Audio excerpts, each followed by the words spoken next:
Bonjour, nous sommes au Grand Palais pour Monumenta 2011 et nous allons recevoir l'artiste britannique Anish Kapoor pour son œuvre gigantesque Léviathan.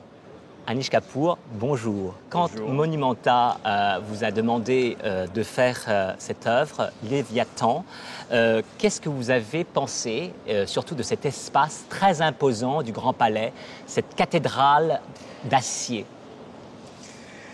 Eh bien, vous avez raison. C'est un endroit imposant, difficile, où la lumière est cristallisée. Elle est même plus vive qu'à l'extérieur, et l'espace est même plus grand que l'espace extérieur. Le problème ici, c'est de traiter l'horizontalité énorme et de la verticalité. Et je me suis fabriqué un petit modèle et je l'ai utilisé comme base à partir de laquelle j'ai formé une idée conceptuelle de ce qu'il était possible de faire dans cet espace.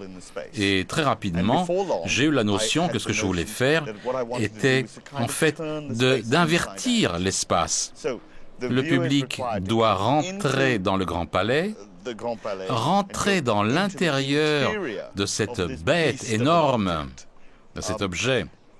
Et dans cet endroit, c'est comme une sorte d'espace de cathédrale avec l'intérieur de ces volumes.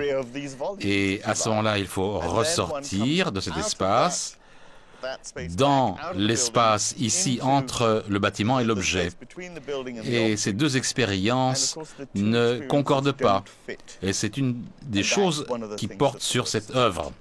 Vous jouez beaucoup avec la monumentalité, Anish Kapoor. Vous avez fait Marsyas, on se souvient, une énorme trompe dans le Turbine Hall de la Tate Modern. Cloud Gate, qui était à Chicago, au Millennium Park. Swayam, qui est un énorme bloc de cire au Musée des Beaux-Arts de Nantes. Mais vous faites aussi des choses plus petites, comme I Am Pregnant, une très belle pièce, très minimale, dans le mur où il y a une espèce de bosse. Alors, vous jouez beaucoup avec les échelles, de l'infiniment grand, du petit, voire de l'infiniment petit. Vous aimez vraiment jouer avec ces échelles pour nous faire ressentir l'idée d'infini. Dans le monde des objets au sein duquel nous vivons, tous les objets, semble-t-il, ont plus d'une interprétation possible, plus d'une histoire. Une de ces histoires des objets, c'est leur immatérialité, leur relative état de non-objet. Je suis intéressé dans cette idée que les objets sont impermanents dans leur processus à travers leur vie, notre vie, bien que notre vie aussi, par rapport à eux, est impermanente. Et pour mesurer la taille d'un objet, mesurer la taille d'une expérience vécue par le corps, eh bien, c'est un outil de la sculpture. C'est avec cela que la sculpture joue. C'est un des objets, un des outils de la sculpture. Et ça a la possibilité d'évoquer un certain genre de rêverie poétique, de moments poétiques. C'est cela qui m'intéresse. En fait, le temps suspendu est un élément, je crois, de votre œuvre. Et c'est vrai que pour vous, vous parliez d'impermanence, vous utilisiez le mot en anglais transient, de l'impermanence qui vient de la philosophie plutôt orientale, beaucoup du bouddhisme. Pour vous, le temps est presque aussi important que l'espace. C'est-à-dire que vous aimez bien suspendre le temps et d'ailleurs on rentre dans cette énorme sculpture et on a l'impression de régresser dans l'utérus maternel presque. Il y a un côté, on est rentré dans le sein de sa mère et il y a ce côté membrane. Parlez-nous en fait de cette histoire du temps dans votre œuvre. Le temps est très important. Oui, je suis très intéressé également par la couleur, principalement par le monochrome. Ici, j'ai choisi cette couleur rouge, sombre, pour plus d'une raison. Le monochrome d'une certaine manière, dans la bonne situation, dans le bon contexte, peut être un instrument à travers lequel le temps est littéralement suspendu. C'est comme si le moment où quelqu'un se tient dans un espace de couleurs, de rêve. C'est comme si le temps s'étendait un peu, comme si on se perdait un peu pour un petit moment. L'art, c'est une des rares choses de la vie qui vous permettent véritablement ce genre de rêverie poétique, cet espace où les choses prennent un peu plus de temps. Et cette rêverie poétique dont vous parlez, vous aimez l'installer dans l'espace public, parce que vous êtes un artiste qui pourrait faire des cabinets de curiosité, très petits, ou des choses qui sont privées, mais vous aimez aussi ce rapport au public et aux visiteurs, c'est-à-dire dans l'espace public. Alors là, je voulais vous poser une question sur cette œuvre, Léviathan.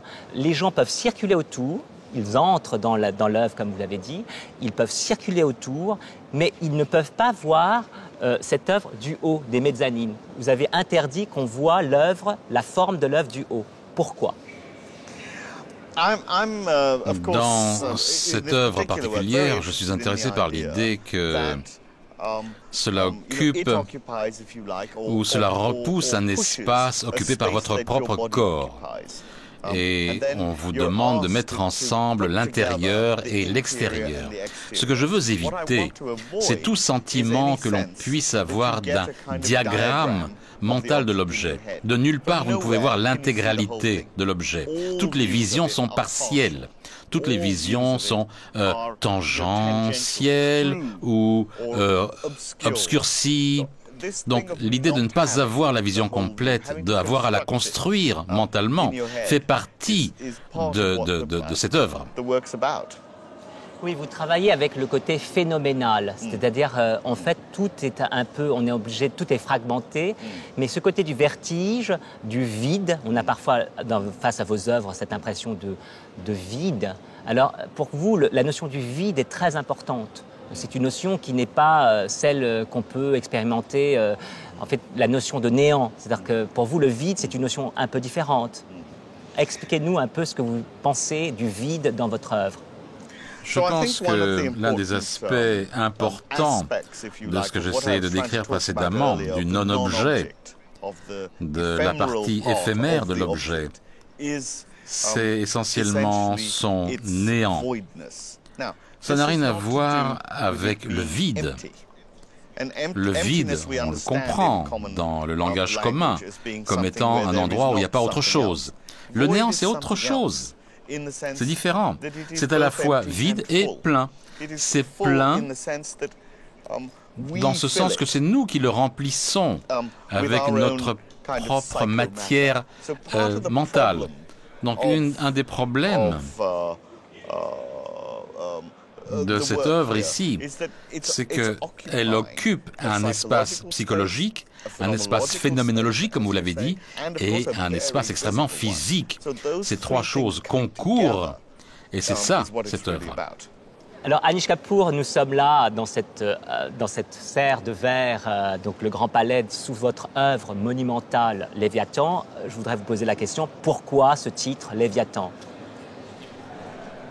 Léviathan, en anglais Leviathan, c'est un animal du monde de sous l'eau, un animal qui garde les portes de l'enfer.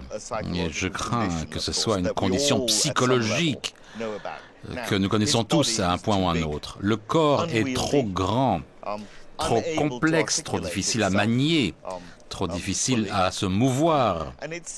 Et cela dit quelque chose sur la sculpture. La sculpture est un matériau fondamental.